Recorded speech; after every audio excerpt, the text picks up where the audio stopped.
Hello ಎಲ್ರಿಗೂ, ಇವತ್ತಿನ recipe ಬಂದ್ಬಿಟ್ಟು ಚಾಕ್ಲೇಟ್ ಐಸ್ ಕ್ರೀಮ್. ಇದನ್ನು ಮನೆಯಲ್ಲಿ ತುಂಬ ಸುಲಭವಾಗಿ ಹೇಗೆ ಮಾಡೋದಂತ ನೋಡೋಣ. ಹೆಲ್ದಿಯಾಗಿಯೂ ಯಾವುದೇ ಕ್ರೀಮ್ ಬಳಸ್ತೇನೆ. ಈಗ 2-3 ಬಾಳೆಹಣ್ಣನ್ನು ತಗೊಂಡಿದ್ದೇನೆ. ಇದು ಫ್ರೀಝರಲ್ಲಿ ರಾತ್ರಿಯೇ 1-2 ಬಾಳೆಹಣ್ಣನ್ನು ಕಟ್ ಮಾಡಿ ಇಟ್ಕೊಳ್ಳಿ. ಈಗ ಒಂದು 1/3 ಕಪ್ನಷ್ಟು ಬಾದಾಮನ್ನು ಇಲ್ಲಿ ಹಾಕ್ಕೊಂಡಿದ್ದೇನೆ.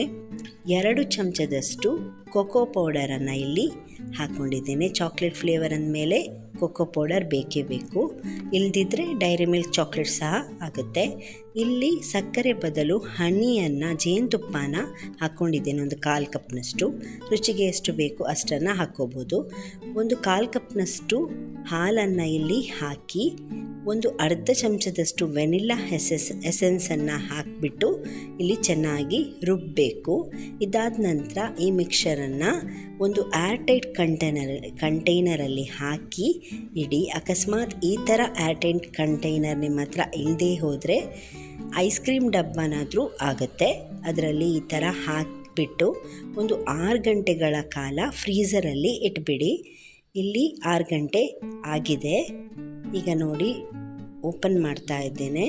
ತುಂಬಾ ಹೆಲ್ದಿಯಾಗಿ ಟೇಸ್ಟಿಯಾಗಿರುವಂತಹ ಚಾಕ್ಲೇಟ್ ಐಸ್ ಕ್ರೀಮ್ ಇಲ್ಲಿ ರೆಡಿ ಆಯಿತು. ಅಕಸ್ಮಾತ್ ನಿಮಗೆ ಸಕ್ಕರೆ ಜಾಸ್ತಿ ಬೇಕಂದರೆ ಇಲ್ಲಿ ಹನಿ ಬದಲು, ಜೇನುತುಪ್ಪನ ಬದಲು ಸಕ್ಕರೆ ಹಾಕ್ಕೊಳ್ಬೋದು.